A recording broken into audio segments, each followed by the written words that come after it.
I want to just talk a little bit about worship today.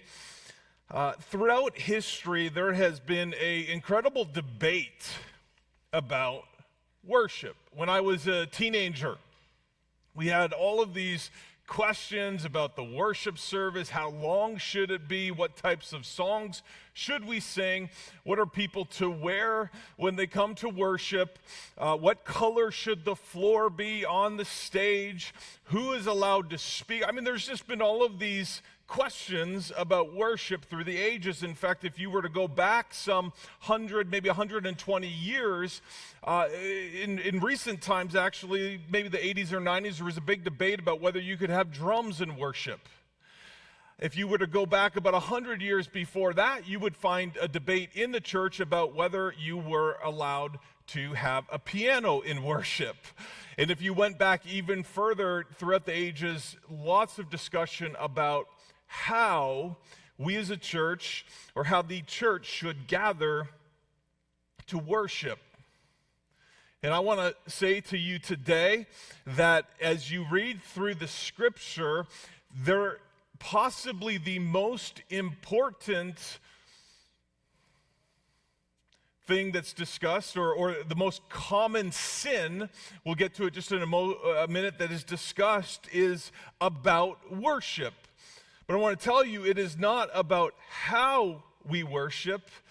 It is almost entirely about what or who we worship. In fact, I was listening to one speaker this past week who made a statement. I thought it was an interesting statement. He didn't cite where he got it from, so I'm not saying that you'll have to study it yourself, but he said that the number one sin that is addressed in the Bible has to do with worship, and specifically idolatry. That repeatedly, over and over and over again, the question of idols and idolatry is spoken of throughout the pages of Scripture more than anything else. And so today I want to introduce where we'll go today in the prophet of Micah. First of all, just talking about idols and idolatry, and that we would all consider these in our lives, because I think it's true that we all have idols. I was reading a book, I guess I should say I was perusing a book this past week called Idols of the Heart by Elise Fitzpatrick, and I found this to be an interesting thing that she stated in the introduction. You can get a lot, maybe most, that you need out of a book in the introduction. Just read the introductions, and that's pretty much all you need. No, I'm just kidding. But anyways, I was reading this, and this jumped at me. She said, during the spring of 1998, my husband and I and our cousins had the privilege of touring East Asia, spending about 12 days in China, South Korea, and Japan. Because we were with tour groups, we visited a number of Buddhist temples. We saw the oldest Buddha, the largest Buddha, the most venerated Buddha. We saw a Buddha that had been stolen during a battle and a Buddha that had been damaged by fire and rebuilt. We were asked to donate to the fund so that a certain Buddha could be refurbished in gold. We saw the Buddha that belonged to the emperor and the Buddha that belonged to the common people. We watched as worshipers lit candles and burned incense, offered prayers, and set bowls of food and flowers before their gods. By the time the tour was over, my husband and I had seen enough idols to last us a lifetime. Or had we? She continues to say, we were glad to return to the United States, a country with a Christian foundation. Unlike Asian countries we visited, the United States doesn't have idols on every corner. Or do we? Is it possible that the idols exist here just in different ways? A study that she cites herself back in the 90s found that 70% of Americans considered themselves completely true to the first commandment. In other words, they didn't have a problem with the first commandment. And so I thought I would just begin today, as we talk about idolatry, reading the first two commandments, which Moses writes for us. God gave them to Moses. He wrote them down in Exodus chapter 20. He says, God says, you shall have no other gods before me. In fact, if you study that Hebrew word before, that we translate before, it actually means before and beside me. In other words, there shouldn't be any other gods in the room or in the planet or the universe, for that matter of fact. There are no other gods. And God continues, he says, you shall not make for yourself a carved image or any likeness of anything that is in heaven above, or that is in the earth beneath, or that is in the water under the earth. You shall not bow down to them or serve them, for I, the Lord your God, am a jealous God, visiting the iniquity of the fathers on the children to the third and fourth generation of those who hate me, but showing steadfast love. This is God's character, to love, steadfast love to thousands of those who love me and keep my commandments. And so God, in his laws to the people, which were for their protection, that he would provide for them, protect them, and also it would explain and outline the sin within them, he begins with a law that says, I am your God. Serve me and serve me alone, and you will find the most loving person and God that you could ever find in your life, and you will live fruitful lives. And yet, as I've noted already, that we all have this propensity within us, this sinful propensity to serve other idols, to find our hope in other things. And so let's just define terms today. I'll give you 3 definitions that I came across this past week in terms of idolatry. The first one, maybe a little bit more of an Old Testament biblical definition. Idolatry is the false worship of pagan gods, demigods, or non-gods. It is simply giving worship in our lives, the high place of our lives, to pagan gods or even non-gods, which put yourself in that position. Here's another definition I came across. Idolatry or idols are lesser things that turn our focus from God. They are things on the ground. They are the created things. Romans says that they worshipped and served created things rather than their creator God. They are lesser things. And the one that I would just want to sort of camp on here today is this third one that Tony Evan gives us, provides for us. And he says an idol is any noun. So that is a person, place, thing, or thought. Any noun that you look to as your source to meet your needs. It is, if you think just this past week, when you were in the heat of the moment, when you were going through a rough time in your life this past week, and you said, I don't know how I'm going to make it, or I'm just in the valley of life, who was the source, or what was the source that you went to meet your need in that time? We would call that an idol if it wasn't God himself. This past week, if we were just to, sort of do an evaluation of your life, if you were to do an evaluation of your life of the enjoyment factor of your life this past week, and I don't know what it was. For some of you, I'm quite sure it was baseball, right? I was just in Canada, and it's like Blue Jays, Blue Jays, Blue Jays. And also in Canada, it's hockey, hockey, hockey. I mean, everybody's talking about hockey even when we're not playing hockey. And so as it relates to sources of enjoyment, God says, look, it's in me that you will find your joy. And idols are things that we tend to find our source of hope or enjoyment or nourishment in. And as Tony Evans continues to explain, that there are good things in our life that should be resources, but it becomes an idol when it becomes the source. And so I'm holding my phone right here. I'm guessing the majority of you have a phone. This is a resource for joy and hope in the valleys of life. It is a resource. And so when I'm in the valley of life and I'm feeling like I don't know how I'm going to make it, this is a resource that I can use to pull up scripture or pull up worship songs or pull up devotions or whatever it may be, so that I can access the words of God and the hope of God and the truth of God and find my hope in that moment. It's a resource. I wonder for how many of you today you would honestly say this has sometimes turned into your source in the brokenness of life, or your source for enjoyment. When you get up in the morning, what is it that you do first? I open this up and go to Facebook, and pretty soon I'm not feeling so hot about myself because I'm looking at all of the best moments of everybody else's life, looking at all their pictures that they have edited and deleted all the bad ones so I can see their best moments. Because most people don't post the bad pictures, they look for the best. And so I start to compare myself now with someone else, and this no longer is a source for joy, it's a source for anxiety.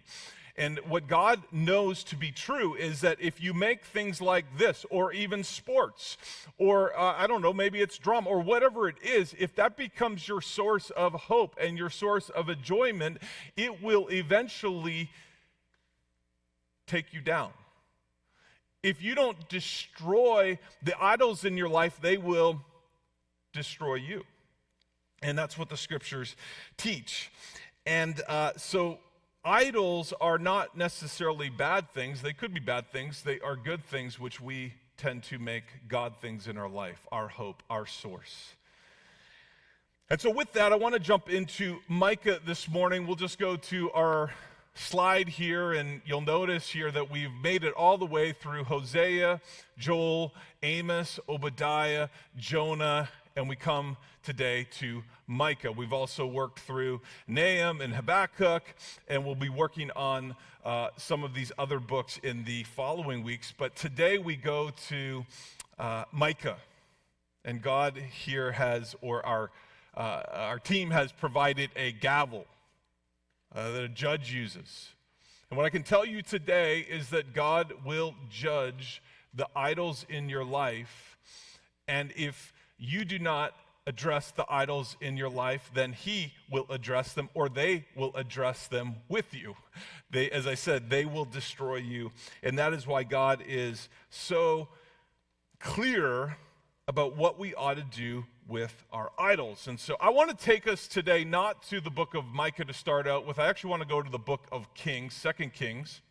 And the reason being is because Micah was a prophet. He prophesied somewhere in the neighborhood of 740 to 710 BC over the reigns of 3 kings, or his time touched 3 different kings.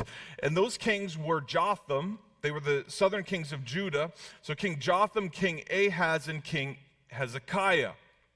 And so he prophesied during the 16-year reign of King Ahaz. And in his prophecy, he's going to preach to us. And I'm not going to be able to read much of it today, just for the sake of time. But if you would read it this week, he's coming across like a prophet preacher. And he's calling out sin. But I want to try to give you the context for the sin that he is calling out. And so I want to introduce you to a person named King Ahaz. If you've never met King Ahaz, he was one of the most evil kings in Israel's history and Judah's history, and he was just a really bad guy and bad leader. And in 2 Kings chapter 16, 2 through 4, we start to learn a little bit of his life. It says, King Ahaz was 20 years old when he began to reign, and he reigned 16 years in Jerusalem. He did not do what was right in the eyes of the Lord his God, as his father David had done, but he walked in the way of the king of Israel and did terrible things. And I just want to say, hold on to your seat here for a second, because some of the things he did were just atrocious.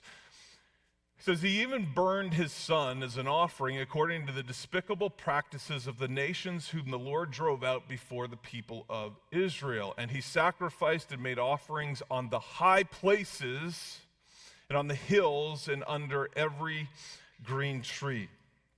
Now, that is about as despicable as it comes, that you would take your child. We just saw a child this morning. And he took his child and he burned his child. And for most of us in this day and age say, that is just horrific. How could anyone do this? Well, it was common practice for the other religions around Israel to do this. They believed that if they would sacrifice a child, that the gods would take that as a sign that they were truly committed, and then they would bless them with crops. Which is, by the way, what makes, to me, what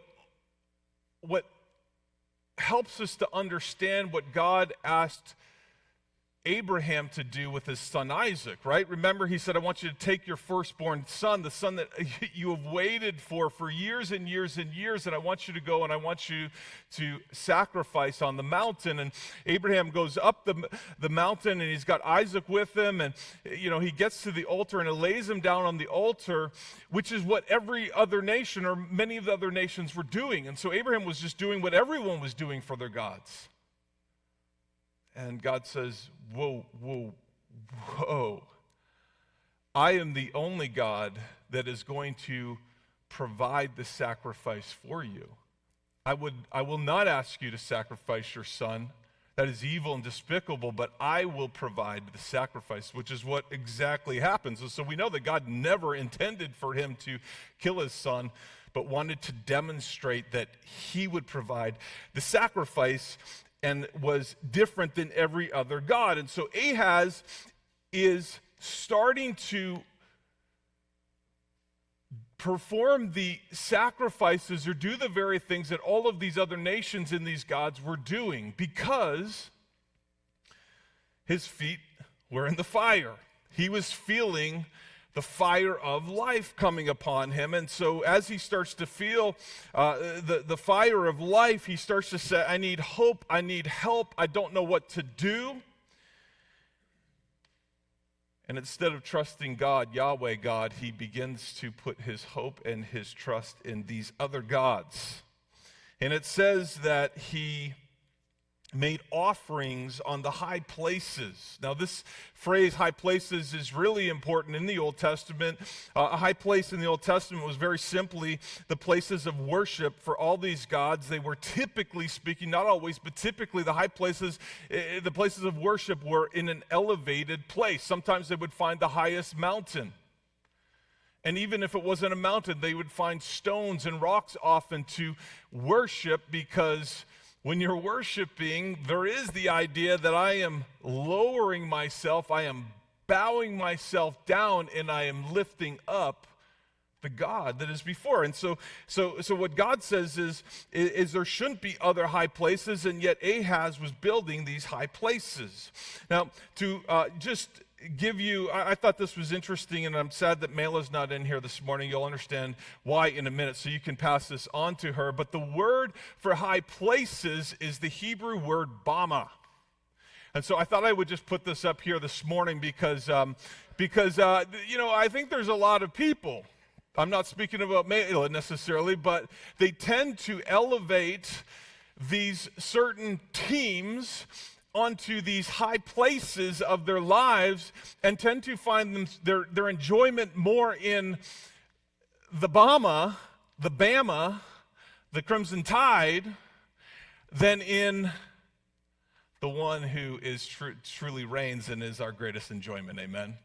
And so if you're here today and you have a tendency to find more joy in the sports teams, then just know eventually it will let you down, as it did last year with Bama. So nevertheless, so he's saying, God is saying, like, there shouldn't be these other high places in your life. It's me and me alone. And notice what happens here with King Ahaz and chapters 16, he continues on, and it says, Then Rezin, the king of Syria, and Pekah, the son of Remaliah, king of Israel, came up to wage war on Jerusalem, and they besieged Ahaz.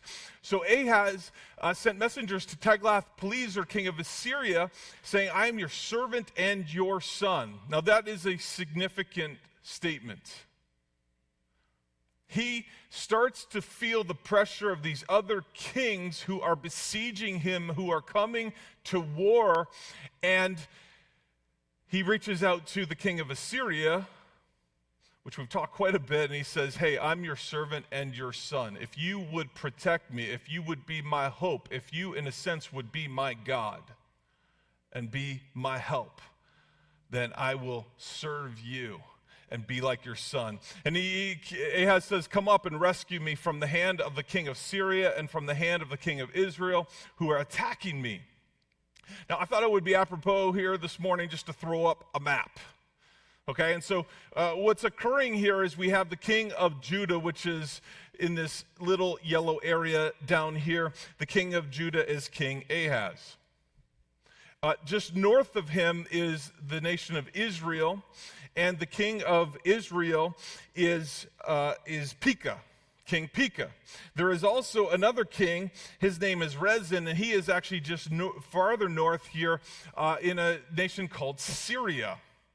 And you can see how large the Assyrian Empire is, and so these two kings, the northern kings, get together and they say, hey, let's create a Syro-Israeli coalition to protect ourselves against these other kings, both in Assyria and Egypt.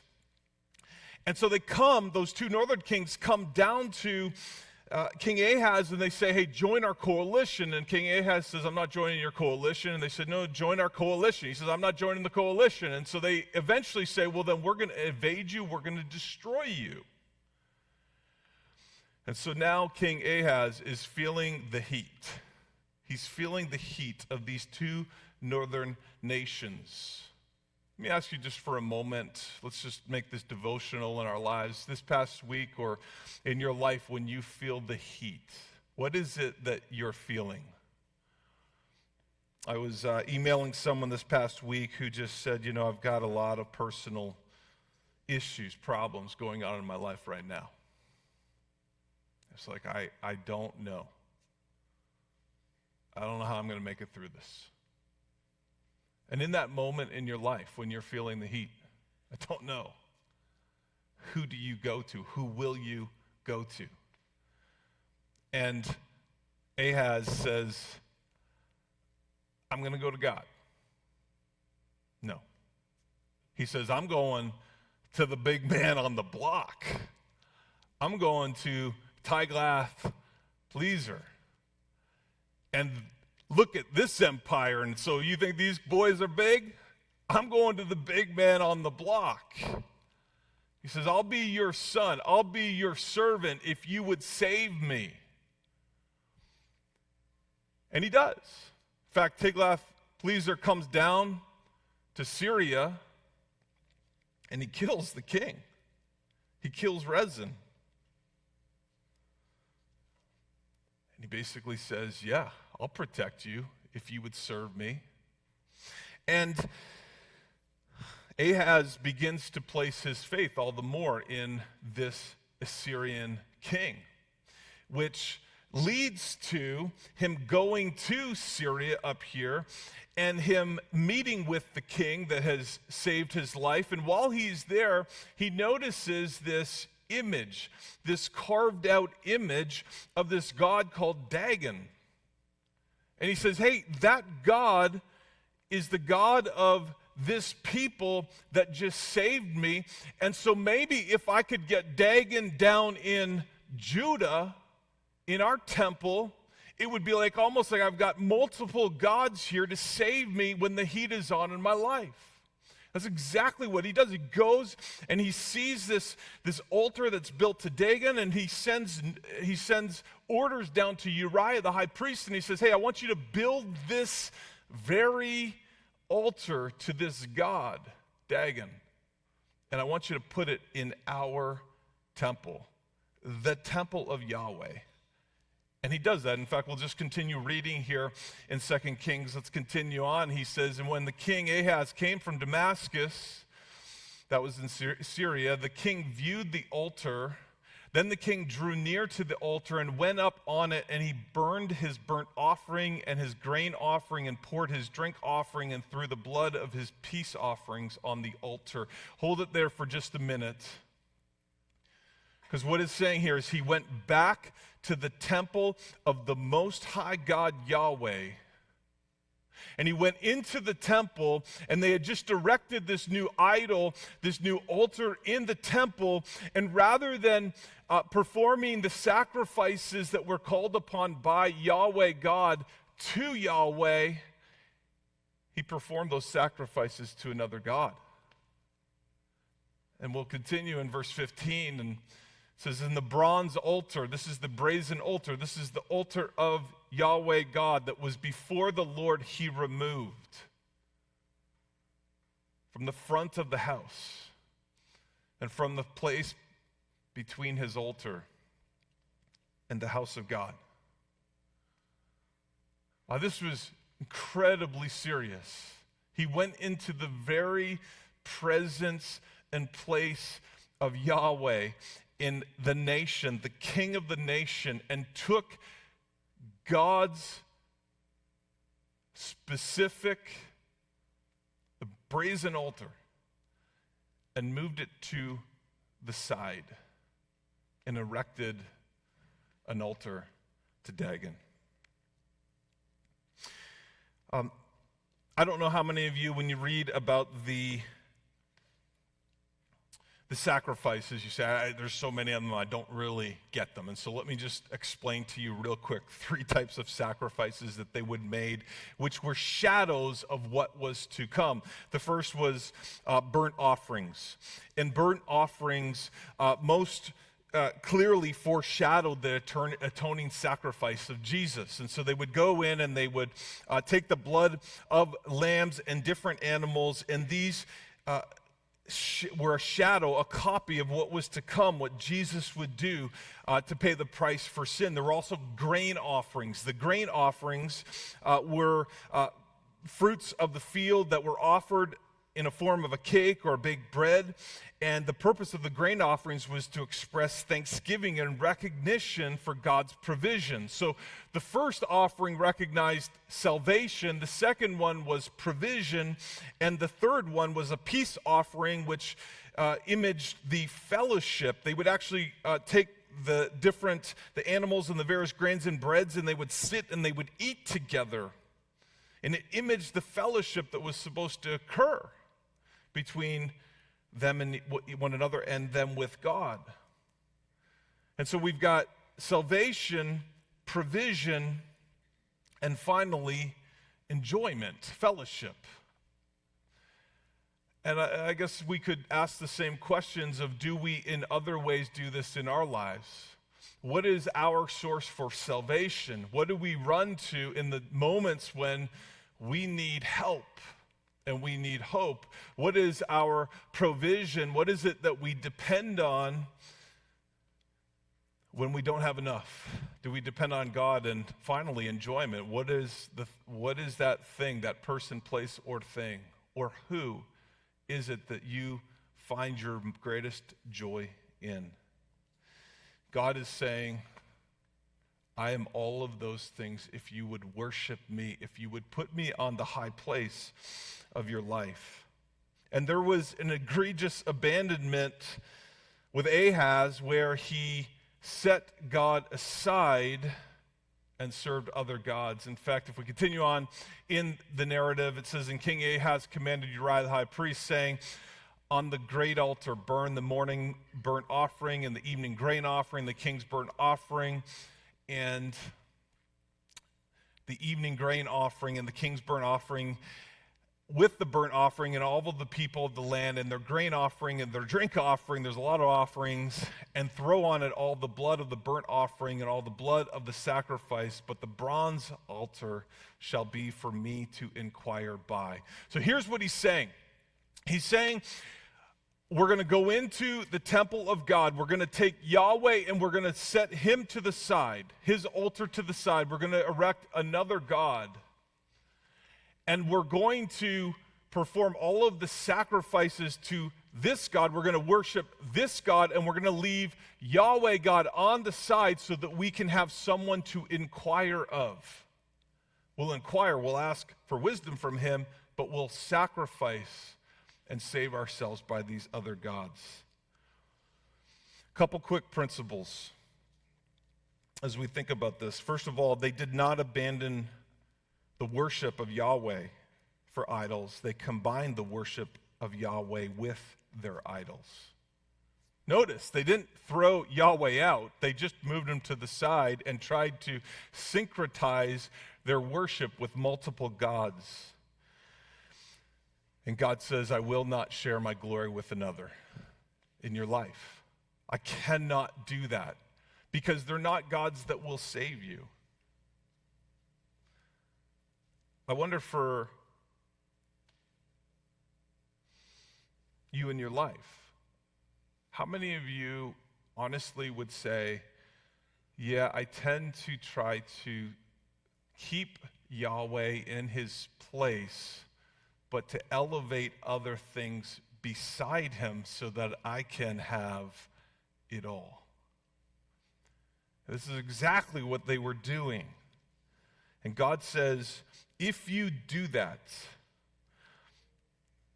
that your idols will destroy you. You cannot serve God and money. You will love the one and hate the other, or be devoted to one and despise the other. And so our response should be to say, I've got to identify the idols in my life, and I've got to get them out. I've got to destroy them, because they will destroy me. Now let's go to Micah. Here's what Micah is now speaking to them about with that context. He says, hear you peoples. He's saying this to them, which applies to us. Hear you peoples, all of you, pay attention, O earth, and all that is in it, and let the Lord God be a witness against you, the Lord from his holy temple. For behold, the Lord is coming out of his place, and he will come down and tread upon the high places of the earth. Micah is explaining that all of these other gods will be crushed by Yahweh God within time. And the mountains will melt under him, the valleys will split open like wax before the fire, like waters poured down a steep place, and this for the transgression of Jacob and for the sins of the house of Israel.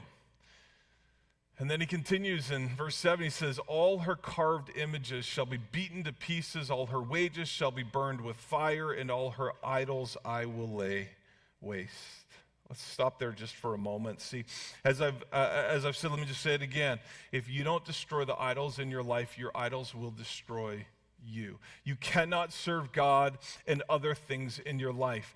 God is a jealous God, and that is for your good. He knows that if you try to erect multiple idols, multiple gods in your life, that you will ultimately serve those gods, which the entire Old Testament is a story over and over and over again where they did that. So he's just saying, listen, I love you. I am for you. Get rid of those idols, and let's live life together. Let's experience this amazing life together. And so Micah continues, and this is significant what he says, for this I will lament and I will wail. He's talking about the idols in the land and what God is going to do, or what the idols have done to the people. He says, I will go stripped and naked. I will make lamentation like the jackals and mourning like the ostriches, for her wound is incurable, and it has come to Judah. It has reached to the gate of my people, to Jerusalem. What Micah is saying is he's saying, man, we ought to be mourning over the idols in our lives and the idols in our land.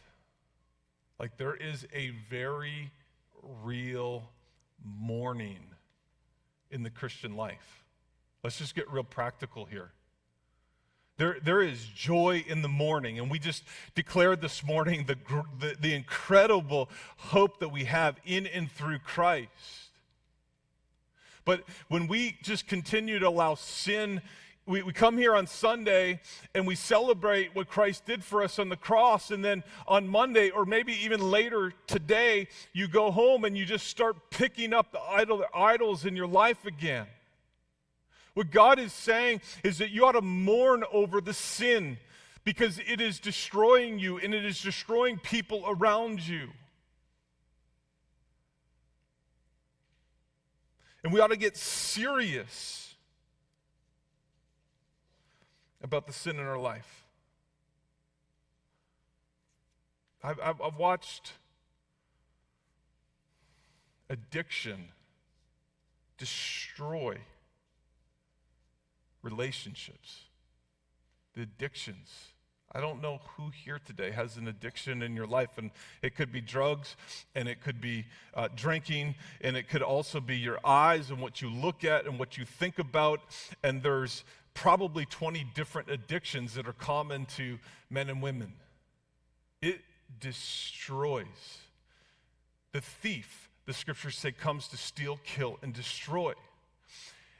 And all too often, it doesn't destroy you first and foremost, it destroys the people around you. And then you live in it and you think, it's going to be okay. And then you find yourself 10, 15 years later looking back and just saying, how did I ever get to this place in my life? That is a common phrase I hear from people as a pastor.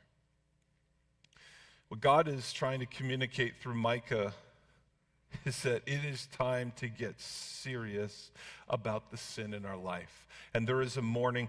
James 4:7 through 8, this would be a verse that I would encourage you to write down, take a picture of, remember, and whatever the sin is, the idols are in your life that you're kind of like, I don't really know how to get rid of them, to refer to this. Because you start to see with this verse, James, the brother of Jesus, as he begins to explain how aggressive we need to get about sin in our lives. He says, submit yourselves therefore to God. It would start with that. It would start today. If you want to deal with the idols in your life, if you want to deal with the sin in your life, that you would start by submitting to God and just saying, God, I'm putting you back on the throne, on the high place of my life. And I'm submitting to you. And I don't need to understand it all. Like, I could debate with you, God, about why I should do this and why I shouldn't do that, but I'm just submitting to you as the high God, the high place in my life. Submit yourselves, therefore, to God. Resist the devil. Go to war against the devil, and he will flee from you. That's the promise that's given by James. Draw near to God, and he will draw near to you. That means tomorrow morning, first thing I'm doing is not looking at my phone. Like, seriously, this is a massive idol that should resource all that God has for us. And it becomes our source of hope and our enjoyment. First thing I'm doing tomorrow is I'm drawing near to God every single day, multiple times through the day. The Jews, they would do it 3 times a day. I mean, it would be a good start for us to say, it's not just going to happen in the morning, it's going to happen at lunchtime, it's going to happen in the evening. I'm just going to get into this life, this habit in my life of just drawing near to God multiple times. And then it would proceed even from there. So draw near to God, and he will draw near to you. Cleanse your hands, you sinners, and purify your hearts, you double-minded. Those of you that would seek to have multiple gods, be wretched and mourn and weep. Let your laughter turn to mourning, and your joy to gloom. Like, there's a very real mourning in your life.